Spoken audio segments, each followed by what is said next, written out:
Dans cette vidéo dans laquelle je vais répondre à la question de Bilal, faut-il être talentueux pour réussir? C'est une question qui est intéressante et je vais vous répondre dans 2 petites secondes. À tout de suite.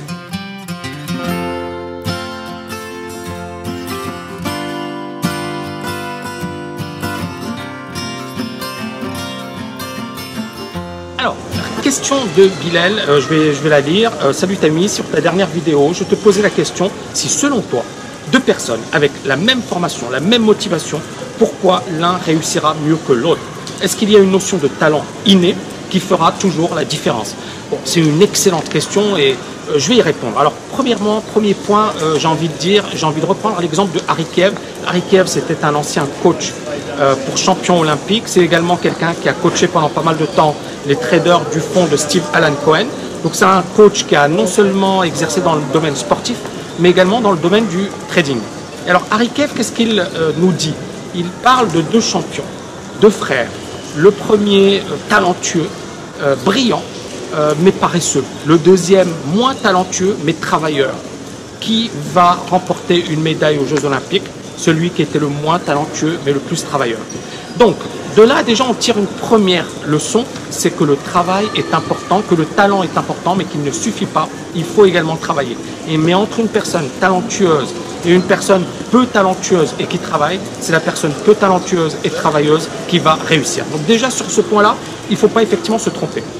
Donc, le talent ne suffit pas, c'est le deuxième point, je pense qu'on est d'accord sur cette dimension.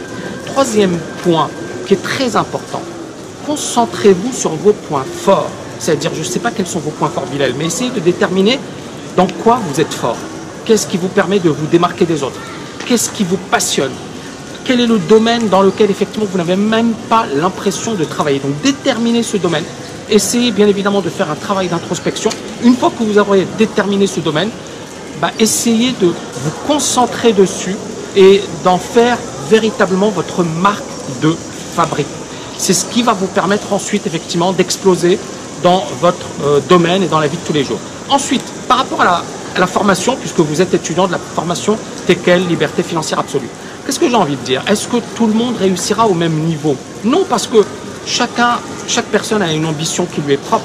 Chaque personne a des besoins, des désirs, des envies qui lui sont propres. Chaque personne a des compétences, a un parcours, a une histoire. Vous voyez ce que je veux dire? On ne peut pas comparer 2 personnes et dire, voilà, elles vont réussir de la même manière ou une personne va réussir. Et j'ai même envie de vous dire, parfois, ce n'est pas les personnes qui ont le plus réussi financièrement qui ont réussi dans la vie. La réussite financière, c'est une partie de la réussite. Et c'est pour ça que dans cette formation, je vais également parler du bonheur, de la réussite personnelle, du fait effectivement de se réaliser, du fait... Donc, toutes les dimensions seront abordées. La réussite, ce n'est pas que l'argent. L'argent, c'est important parce que sans argent, on ne peut pas faire grand-chose. Mais à un certain moment, au-delà d'un certain seuil, l'argent n'est plus important. Vous voyez ce que je veux dire? Si vous avez de quoi vous loger, si vous pouvez vous nourrir correctement, vous avez assuré vos besoins essentiels. Ensuite, il faut se réaliser, il faut s'accomplir. Et c'est là où ça va différer. Pour certaines personnes, s'accomplir, c'est de créer un empire. Pour d'autres personnes, réussir, ça veut dire participer à des associations, ça veut dire voyager, ça veut dire profiter de la vie, ça veut dire faire du surf. Est-ce que vous me comprenez? La réussite, c'est quelque chose de subjectif. Et là, sur ce point-là, moi, je ne peux pas vous influencer parce qu'à vous de vous connaître et de déterminer ce qui vous branche vraiment. D'accord? Par exemple, moi, je pourrais aujourd'hui arrêter de travailler. Mais j'adore ce que je fais. C'est-à-dire que je me suis dit, est-ce que je vais rester pendant 60 ans à siroter des cocktails? Parce que grosso modo, si on vit jusqu'à 100 ans, il faut se dire, voilà, on a encore 50 années, 60 années devant nous. Hein. Il faut avoir ce raisonnement qui consiste à se dire, qu'est-ce qui va me permettre de m'épanouir dans la vie de tous les jours? Et nous sommes tous différents. Nous sommes tous différents. Donc ça, ce n'est pas quelque chose sur lequel je peux vous influencer. Moi, je sais quelle est ma passion, je l'ai déterminée. Je sais que j'adore ça, j'adore coacher, j'adore motiver les gens, j'adore donner des séminaires. C'est quelque chose, effectivement, qui vraiment me botte. Donc, c'est mon point fort et c'est ce sur quoi je vais capitaliser.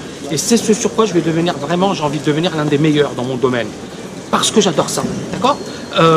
Et bien évidemment, il y a plein. Je ne suis pas, on ne peut pas me définir par une seule passion, une seule motivation. Chaque personne a différentes passions, mais Vous avez par contre effectivement des lignes directrices. Il faut déterminer les grandes lignes de ce que vous voulez faire parce que vous ne pouvez pas tout faire. Donc à un certain moment, il faut se focaliser. Hein. Je vous ai beaucoup parlé du do one thing, donc une chose à la fois. Concentrez-vous sur ce sur quoi vous avez vraiment un véritable avantage et donc effectivement déterminer ses points forts. Voilà, j'espère que vous avez aimé cette vidéo.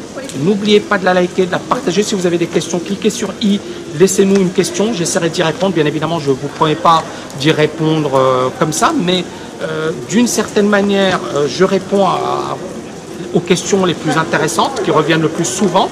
Je ne réponds pas à toutes les questions parce que certaines questions reviennent fréquemment, mais j'essaie de faire cet effort. Faites également cet effort, donc posez-nous vos questions au bon endroit, pas sur Facebook, etc., parce qu'on s'y perd. Et puis merci encore une fois pour vos encouragements, vos messages qui me font super plaisir et qui me donnent la pêche. À bientôt les amis, ciao ciao ciao.